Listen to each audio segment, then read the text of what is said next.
আপনার ভোটটা হয়ে গেছে। চাচা খালি আপনার ভোট না চাচির ভোট শুদ্ধ হয়ে গেছে। কি কস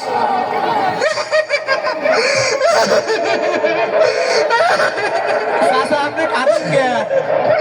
কি করবো তোর চাচি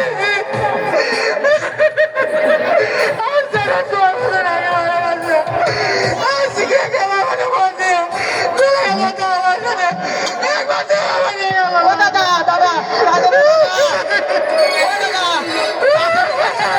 দাদির বসে এরকম বেমানি করলো না দেয়া করে চলে গেল ফোন না দিলে না দাও না দেয়া করে চলে গেল চলো চলো চলো আর দাও